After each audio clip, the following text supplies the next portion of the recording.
प्यारे दोस्तों, कैसे हो आप सभी। आशा करता हूँ कि आप सभी ठीक होंगे। आज मैं आपको संविधान की कुछ महत्वपूर्ण टॉपिक बताने जा रहा हूँ जो आगामी परीक्षाओं हेतु अति महत्वपूर्ण होंगे। आइए शुरू करते हैं दोस्तों। भारतीय संविधान सभा के विषय में महत्वपूर्ण तथ्यों को पढ़ते हैं। ठीक है। भारतीय संविधान सभा का गठन कैबिनेट मिशन योजना 1946 के तहत अप्रत्यक्ष निर्वाचन द्वारा हुआ था। भारतीय संविधान सभा में कुल 389 सदस्य थे, जिनमें से 296 सदस्य ब्रिटिश भारत से तथा 93 देशी रियासतों से थे। भारतीय संविधान सभा में 15 महिला सदस्य थीं। भारतीय संविधान सभा की पहली बैठक 9 दिसंबर 1946 को हुई थी। संविधान सभा के स्थायी अध्यक्ष डॉक्टर राजेंद्र प्रसाद थे। संविधान सभा के अस्थायी अध्यक्ष सच्चिदानंद सिन्हा थे। संविधान सभा के उपाध्यक्ष एच.सी. मुखर्जी थे। संविधान सभा के संवैधानिक सलाहकार बी.एन. राव थे। संविधान सभा में उद्देश्य प्रस्ताव जवाहरलाल नेहरू द्वारा दिनांक 13 दिसंबर 1946 को पेश किया गया था। संविधान सभा द्वारा उद्देश्य प्रस्ताव 22 जनवरी 1947 को पारित किया गया था। संविधान सभा की अंतिम बैठक 24 जनवरी 1950 को हुई थी। आइए संविधान सभा की प्रमुख समितियां एवं उनके अध्यक्षों के बारे में पढ़ते हैं। संघ शक्ति समिति के अध्यक्ष जवाहरलाल नेहरू थे। संघीय संविधान समिति के अध्यक्ष भी जवाहरलाल नेहरू जी थे। नियम समिति के अध्यक्ष डॉक्टर राजेंद्र प्रसाद थे। प्रक्रिया समिति के अध्यक्ष भी डॉक्टर राजेंद्र प्रसाद थे। संचालन समिति की अध्यक्ष भी डॉक्टर राजेंद्र प्रसाद जी थे। प्रांतीय संविधान समिति के अध्यक्ष सरदार वल्लभ भाई पटेल थे। मौलिक अधिकारों एवं अल्पसंख्यकों संबंधी समिति के अध्यक्ष भी सरदार वल्लभ भाई पटेल थे। प्रारूप समिति के अध्यक्ष डॉक्टर भीमराव अंबेडकर जी थे। भारतीय संविधान के विषय में कुछ महत्वपूर्ण तथ्यों को देखते हैं।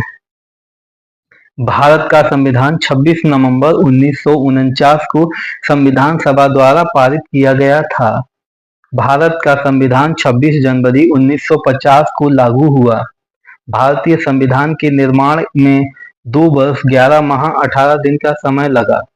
मूल संविधान में 22 भाग 8 अनुसूचियां और 395 अनुच्छेद थे, जबकि वर्तमान में गणना की दृष्टि से 25 भाग 12 अनुसूचियां और लगभग 465 से अधिक अनुच्छेद हैं। प्रारूप समिति का गठन 29 अगस्त 1947 को हुआ था, जो 7 सदस्यीय समिति थी। आइए अब हम भारतीय संविधान के स्रोतों के बारे में पढ़ते हैं। संसदीय शासन प्रणाली, एकल नागरिकता, विधि का शासन ब्रिटेन से लिया गया है। मूल अधिकार, न्यायपालिका की स्वतंत्रता, न्यायिक पुनर्विलोकन, उच्चतम एवं उच्च न्यायालय के न्यायाधीशों का पद से हटाया जाना, राष्ट्रपति पर महाभियोग, उपराष्ट्रपति का पद तथा विधियों का समान संरक्षण संयुक्त राज्य अमेरिका के संविधान से लिया गया है। संघात्मक शासन प्रणाली, केंद्र द्वारा राज्यपाल की नियुक्ति तथा अपशिष्ट शक्तियां केंद्र के पास होना कनाडा के संविधान से लिया गया है।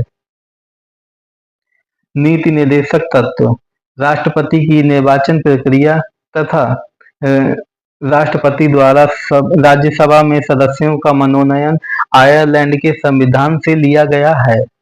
आपातकाल संबंधी उपबंध जर्मनी के संविधान से लिए गए हैं। मूल कर्तव्य सोवियत संघ के संविधान से लिया गया है। संविधान संशोधन प्रक्रिया दक्षिण अफ्रीका के संविधान से लिया गया है। विधि द्वारा स्थापित प्रक्रिया जापान के संविधान से लिया गया है। आइए अब हम देखते हैं भारतीय संविधान की उद्देशिका या प्रस्तावना के विषय में महत्वपूर्ण तथ्यों को।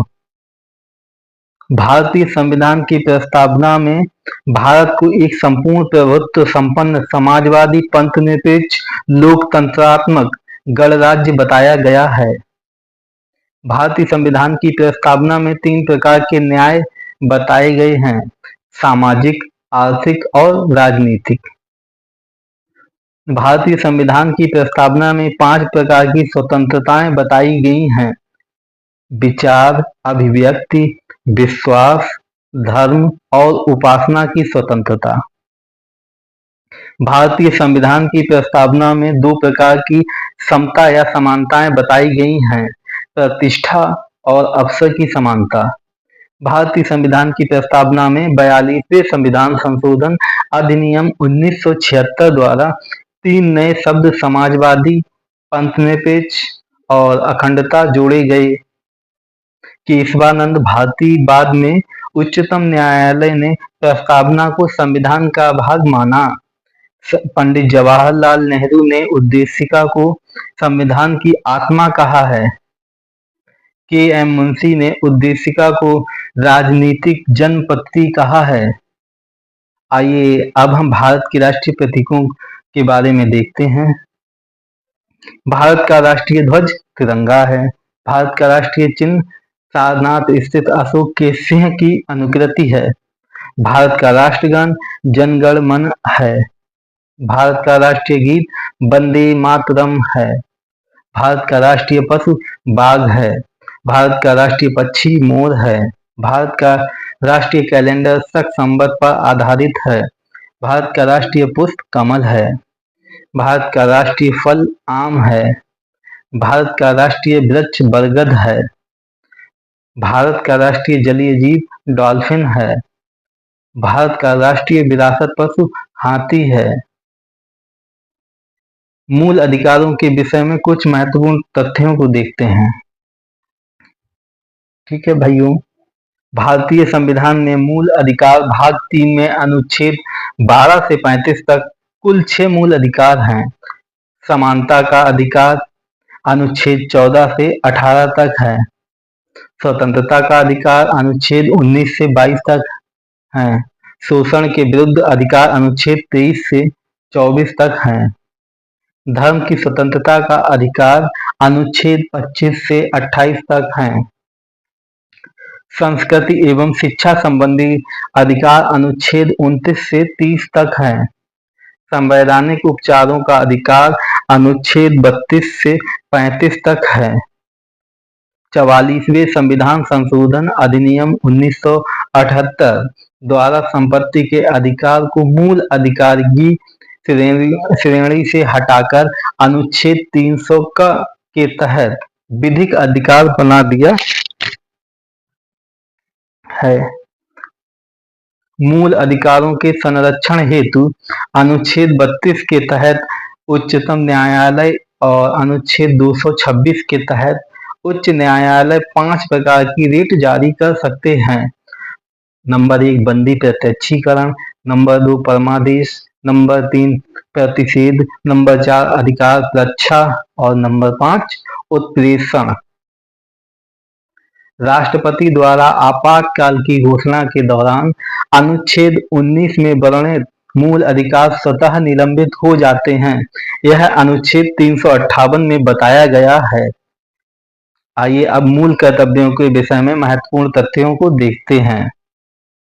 भारतीय संविधान में मूल कर्तव्य भाग 4 का के अनुच्छेद 51 का में वर्णित हैं। स्वर्ण सिंह समिति की सिफारिश के आधार पर 42वें संविधान संशोधन अधिनियम 1976 द्वारा मूल कर्तव्य संविधान में जोड़े गए। प्रारंभ में मूल कर्तव्यों की कुल संख्या 10 थी, किंतु वर्तमान में 11 है।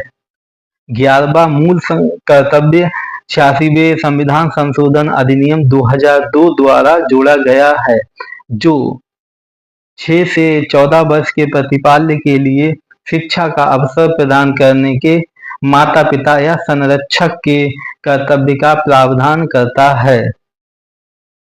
भारत के राष्ट्रपति के संबंध में महत्वपूर्ण तथ्यों को देखते हैं।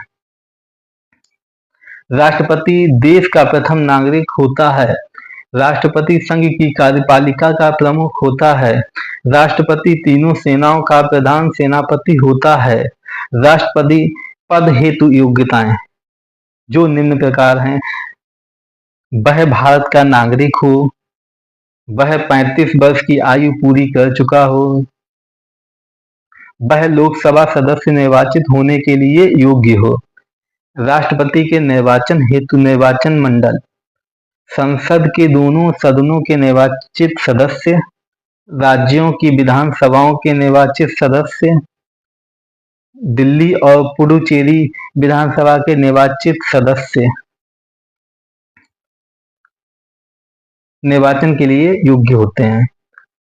राष्ट्रपति को शपथ कौन दिलाता है? भारत के मुख्य न्यायाधीश या उनकी अनुपस्थिति में उच्चतम न्यायालय के उपलब्ध वरिष्ठतम न्यायाधीश। भारतीय राष्ट्रपति का कार्यकाल 5 वर्ष का होता है। भारतीय राष्ट्रपति को महाभियोग प्रक्रिया द्वारा पद से हटाया जा सकता है।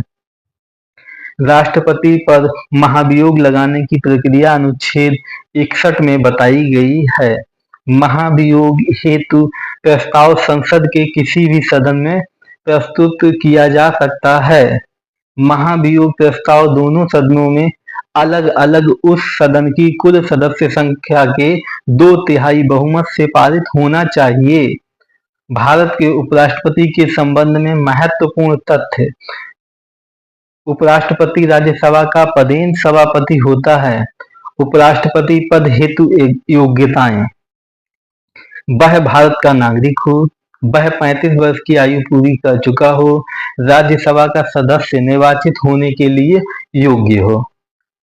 उपराष्ट्रपति का निर्वाचन लोकसभा एवं राज्यसभा के सदस्यों द्वारा आनुपातिक प्रतिनिधित्व प्रणाली एवं एकल संक्रमणीय मत प्रणाली द्वारा होता है। भारत के उपराष्ट्रपति को शपथ भारत का राष्ट्रपति दिलाता है। भारत के उपराष्ट्रपति का कार्यकाल 5 वर्ष का होता है। उपराष्ट्रपति अपना त्यागपत्र राष्ट्रपति को सौंपता है। केंद्रीय मंत्रिपरिषद के विषय में महत्वपूर्ण तथ्यों को देखते हैं।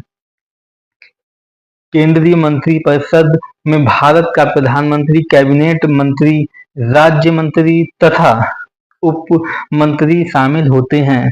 केंद्रीय मंत्रिपरिषद में कौन कौन शामिल होता है? प्रधानमंत्री, कैबिनेट मंत्री, राज्य मंत्री तथा उप मंत्री शामिल होते हैं। इनकी नियुक्ति राष्ट्रपति द्वारा प्रधानमंत्री की सलाह पर की जाती है। भारत का प्रधानमंत्री केंद्रीय मंत्रिपरिषद का प्रमुख होता है। केंद्रीय मंत्रिपरिषद लोकसभा के प्रति उत्तरदायी होती है। मंत्रिपरिषद लोकसभा के सदस्यों की कुल संख्या के 15% से अधिक नहीं हो सकती है। मंत्रिपरिषद को लोकसभा में पारित अविश्वास प्रस्ताव द्वारा हटाया जा सकता है। मंत्रिपरिषद को लोकसभा में पारित अविश्वास प्रस्ताव द्वारा हटाया जा सकता है। भारत के महान्यायवादी के विषय में महत्वपूर्ण तथ्यों को देखते हैं। भारत का महान्यायवादी भारत सरकार का सर्वोच्च विधि सलाहकार होता है। इसकी नियुक्ति राष्ट्रपति द्वारा की जाती है। महान्यायवादी की योग्यता वही होती है जो उच्चतम न्यायालय के न्यायाधीश की नियुक्ति होने की होती है। सॉरी भाइयों, यह मैं लाइन थोड़ी गलत पढ़ गया हूँ, आपको दोबारा पढ़ के सुनाता हूँ। महान्यायवादी की योग्यता वही होती है जो उच्चतम न्यायालय की न्यायाधीश नियुक्त होने की होती है। महान्यायवादी को भारत के सभी न्यायालयों में सुनवाई का अधिकार होता है। महान्यायवादी को संसद की कार्यवाही में भाग लेने का अधिकार होता है, किंतु मतदान का अधिकार नहीं होता है। महान्यायवादी राष्ट्रपति के प्रसाद प्रयत्न अपने पद पर बने रह सकते हैं। आइए अब हम भारत के नियंत्रक एवं महालेखा परीक्षक के विषय में कुछ महत्वपूर्ण तथ्यों को देखते हैं। भारत के नियंत्रक एवं महालेखा परीक्षक की नियुक्ति राष्ट्रपति द्वारा की जाती है। नियंत्रक एवं महालेखा परीक्षक का कार्यकाल 6 वर्ष या 65 वर्ष जो भी पहले होता है। भारत के नियंत्रक एवं महालेखा परीक्षक का मुख्य कार्य केंद्र तथा राज्य सरकारों के लेखों का लेखा परीक्षा करना होता है। भारत का नियंत्रक एवं महालेखा परीक्षक अपनी रिपोर्ट भारत के राष्ट्रपति को सौंपता है। यहीं पर हमारा वीडियो दोस्तों समाप्त होता है। बहुत बहुत धन्यवाद। आप सभी लोगों को देखने के लिए बहुत बहुत धन्यवाद। कृपया लाइक और सब्सक्राइब करें। धन्यवाद। Please like and subscribe.